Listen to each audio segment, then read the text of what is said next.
kadib markii wiilka cadaanka ee cunsuriga ahaa toddobaadkii hore uu tegay gobolka Minnesota gaar ahaan Minneapolis oo daykeera Soomaali ah oo waqtigii la furi lahaa ka hor inta uu tegay muuqaalo uu ka soo duubay uu yiri bal arka lacaga malaayiin dollar ayay carruur ku qaadanayaan waana faaruq meeshan waxba ma joogaan oo carruur ma joogaan ayaa muuqaaladaasina ay guud ahaan caalamka ay gaareen ayaa shalay waxa arrintaasi jawaab ka bixiyay wasaaradda caafimaadka. wasaaradda caafimaadku lacagaha iyada ayaa gobolka siisa kadibna gobolku waxa uu siiyaa daykeerada ama meelaha carruurta xilliga maalintii ah lagu hayo. marka shalay waxaa shir jaraa'id qabtay wasiir ku-xigeenka wasaaradda caafimaadka oo la yiraahdo Jim O'Neill iyo sidoo kalena Alex Adams oo isaguna ku-xigeen ah waaxda wasaaradda caafimaadka u qaabilsan carruurta iyo qoysaska ayaa shir jaraa'id qabtay. shirkooda jaraa'id waxay ku dhawaaqeen tillaabooyin dhowr ah oo ay qaadayaan. tillaabooyinkaasi ayaan idinla wadaagaya. waxa ay sheegeen marka hore in ay joojiyeen dhammaanba lacagihii la siin jiray goobaha carruurta lagu hayo ee daykeerada gobolka Minnesota. waxa ay sheegeen in ay aqriyeen arrimo amaba eedeymo khatar ah oo la xiriira in gobolka Minnesota lacaga malaayiin dollar oo kuwii canshuur bixiyaasha ah oo si sharci darro ah ku siinayay daykeerada guud ahaan gobolka Minnesota 10kii sano ee la soo dhaafay. marka waxay yiraahdeen maanta waxaan qaadaynaa 3 tillaabo oo kala duwan oo aan doonayno inaan kaga hortagno musuqmaasuqan cad oo u muuqda inuu yahay mid ku baahay guud ahaan gobolka Minnesota iyo guud ahaan wadankaba. marka arrintan wadanka oo idil ayaa lacagahan la joojiyay daykeerka ay saameynaysaa gaar ahaan laakiin si gaar ah gobolka Minnesota ayaa loogu bartilmaameedsanaya. midda koobaad waxay tahay waxay yiraahdeen waxaan howlgelinay systemkeena ah istifaacidda iyo weliba lacag bixinta dhammaanba ACF paymentiga waa Administration of Children and Familieska lacagihii la siin jiray waan joojinay laga bilaabo maanta waxaana hadda kadib looga baahan yahay dhammaanba goobaha daykeerada ee carruurta lagu hayo ee guud ahaan wadanka in marka ay doonayaan lacag in la siiyo oo adeeg ay qabteen lacagtoodii la siiyo in ay soo bandhigaan marmarsiyo amaba rasiid amaba caddayn sawir carruurta goobta ku joogta sawiradooda ayaa laga rabi doonaa. imise carruur ah ayaa goobta joogto oo adeeg aad ku siisaa ayaa lagaaga rabi doonaa. ka hor inta aanan lacag u dirin gobol kasta waxaan uga baahannahay arrimahaas oo idil rasiid amaba caddayn sawir amaba waxyaabo kaloo caddaynaya oo lacagtaasi lagu siin karo. gobolka Minnesota oo keliya waxaa laga joojiyey 185 milyan oo dollar waxaana la siin jiray daykeerada guud ahaan gobolka Minnesota ilaa 19,000 oo carruur ka badan ayaana daykeeradaasi la geyn jiray. midda labaad Alex Adams oo isagu ku-xigeenka ah waaxda wasaaradda caafimaadka u qaabilsan dhinaca carruurta iyo qoysaska ayaa isaguna waxa uu sheegay in ay jiraan shakhsiyaad ka muuqanayay videogii ninkan la yiraahdo Nick Charlie uu soo duubay kuwaas uu sheegay inuu shaqo wanaagsan qabtay. marka wuxuu yiri waxaan ka dalbanaynaa gudoomiyaha gobolka Minnesota in baaritaan buuxa uu ku sameeyo dhammaanba xarumahaasi uu ninkaasi wariyaha uu soo duubay. waxaana ka mid ah waxyaabaha looga baahan yahay in ay sheegaan inta carruur ah ee maalin kasta imaanaysay xarumahaas wiilkan videoga uu ku soo duubay iyo sidoo kale in ay laysin haystaan oo gobolka uu siiyey ay ku shaqaysan karaan si sharciya iyo in aysan laysin haysan iyo sidoo kalena haddii ay jiraan cabashooyin laga gudbiyey xarumahaasi amaba ay jiraan baaritaano lagu sameeyey ama sidoo kale inspection waxaa la yiraahdaa waaxda gobolka Minnesota u qaabilsan carruurta dhalinyarada iyo qoysaska waxa ay ku tagaan goobahaasi iyagoo aan sii sheegin ay tagaan. marka arrimaha caafimaadka ayay eegaan waa sidee nadaafadu meelaha carruurta ay ku ciyaarayaan waa sidee meelaha la jiifinayo waa sidee cuntada la siinayo biyaha la siinayo waxyaabahaas oo idil ayaa inspection baaritaan lagu sameeyaa. marka baaritaanadii ugu dambeeyay lagu sameeyay waxyaabaha ka soo baxa ayaan doonaynaa inaan ogaano ayay leedahay wasaaradda caafimaadka. ugu dambeyntii qodobka saddexaad waxay yiraahdeen waxaan bilownay amaba aan shaaca ka qaadnay in uu jiro telephone si toos ah qofku ula soo xiriiri karo haddii uu arko waxyaabo musuqmaasuq oo la xiriira iyo waliba email address waxaadna ka heli kartaa website-ka la yiraahdo jalcare.gov ayaad ka heli kartaa haddii aad waali tahay amaba haddii aad tahay provider oo ah sida Medicaid-ka oo kale dadka lacagaha siiya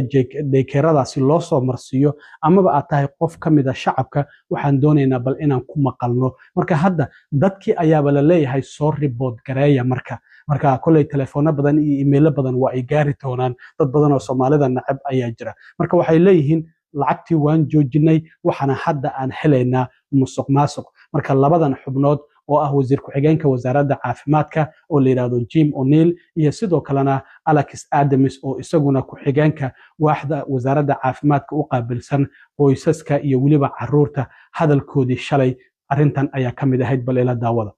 I'm HHS Deputy Secretary Jim O'Neill. I'm here with Assistant Secretary Alex Adams. Alex oversees the Administration for Children and Families. Intrepid journalists have made shocking and credible allegations of extensive fraud in Minnesota's child care programs.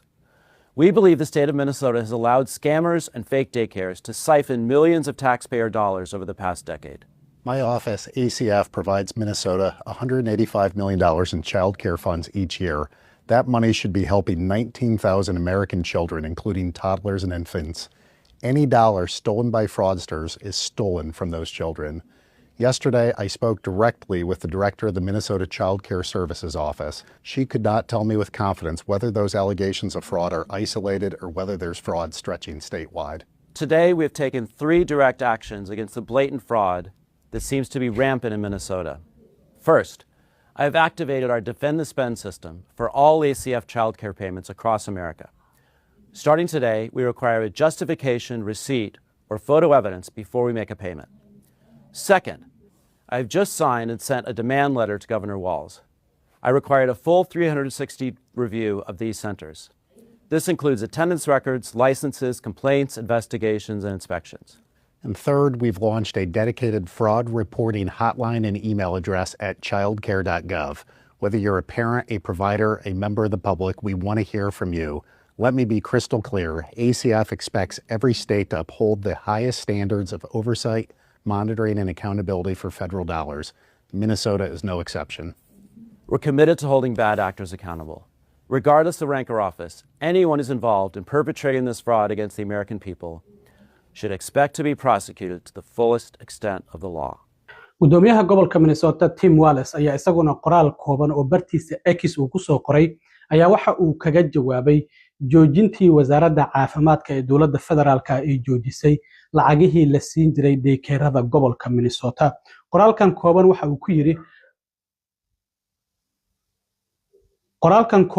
uu ku yiri gudoomiyaha gobolka Minnesota arrintan waxa ay tahay gamekii uu ciyaarayay madaxweyne Donald Trump. waxa uu yiri muddo sanadaha ayaan waxaan ku bixinay la dagaalanka musuqmaasuqa iyo waliba arrimo kale oo qatar ah laakiin waxa uu yiri arrintan markastaba waxa ay ahayd qorshaha madaxweyne Trump uu damacsanaa waxa uuna siyaasadeynayaa arrimo loo baahan yahay barnaamijyo in la maalgeliyo kuwaasi oo dadka reer Minnesota lagu caawinayo marka madaxweyne Trump waxa uu leeyahay ba arrintan mar hore ayuuba damacsanaaba qorshihiisa ay ahayd marka wax cusub ma ahan ayuu leeyahay gudoomiyaha gobolka Minnesota. sidoo kale waxaa jirta in habeen hore loo soo dhacay daycare Soomaali ay leeyihiin oo la yiraahdo Nokomis Daycare Center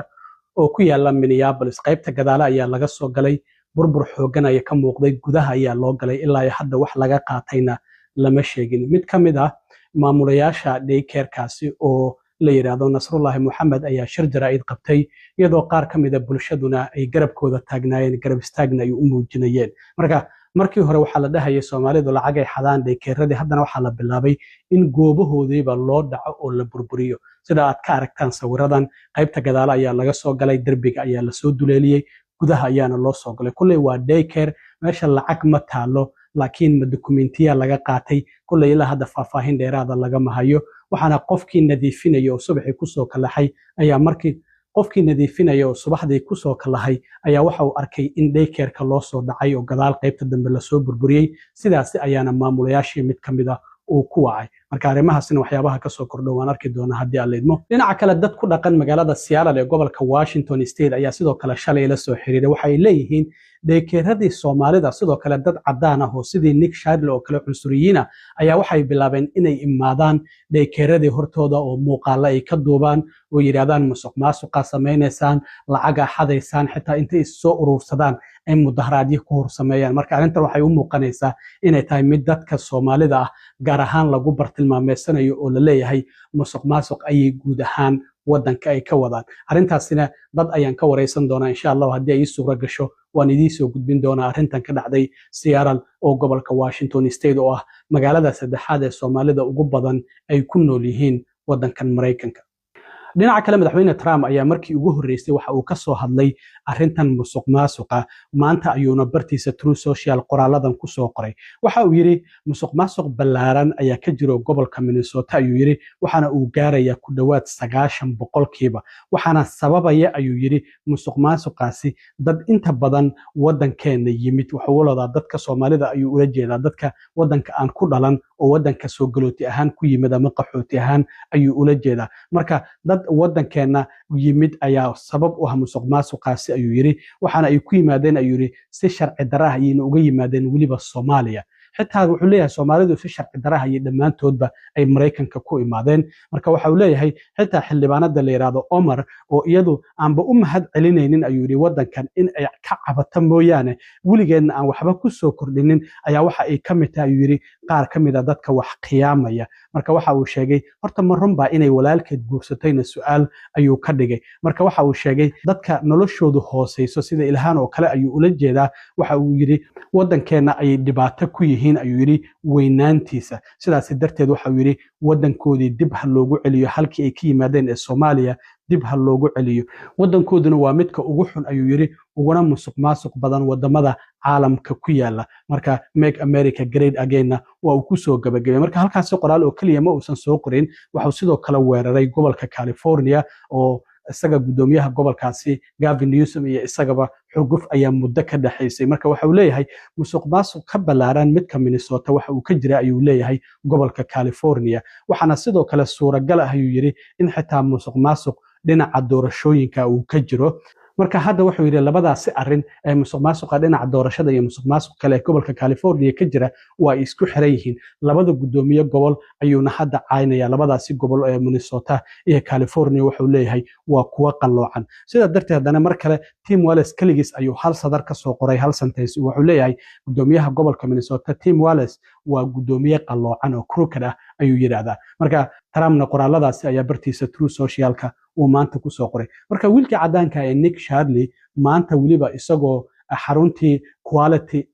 oo ka qaldanaa qoraalka ee quality learning u qorneed laakiin quality learning ay hadda u bedeleen funaanad hoodie ah oo jaakada isagoo ku soo sawirtay walibana ku soo qoray 1800 fraud oo leeyahay numberkaas la soo xiriiro ayuu maanta haddana mar kale goobihii qaarkood uu tagay markan laakiin waxa waay ninkan caan ayuu noqdo muuqaaladiisa viral la noqday idaacadaha dhan ayaa qaatay caalamka waxa uu watay security rag xoogan ayaa markan gadaal ka taagna waliba haddana muuqaal ayuu duubayay dad Soomaaliya iyo dad kale ayaa sidoo kale goobta joogay oo la hadlayay marka waxa uu dhahayay haweeneyda madaxda ka ah waaxda gobolka Minnesota u qaabilsan caruurta dhalinyarada iyo qoysaska waxa ay tiri meeshan waa ay xiran tahay laakiin haddana waa idin furan tahay maxaa dhacay bal isagoo dhahaya oo dadkii la hadlaya laakiin markan security wata isaga iyo ninkii cadaanka ah ee odogaha ee muuqaalada la duubayay markii ugu dambeysay David ayaa wada socday funaanadahan ayayna soo gashteen oo ay ku qoran tahay daycarekii Soomaalidu ay lahayd waliba 8 sano ayuu furan yahay daycarekaasi waxaana ku yaala Nicollet Avenue ayaan filaya marka waa kan bal isagoo dadkii Soomaalida iyo dad kaleba la hadlay isla markaana goobta yimid security ilaa iyo 3 ilaa 4 inay yihiin aan u maleynayna ay ka dambeeyaan oo waliba ammaankiisa ay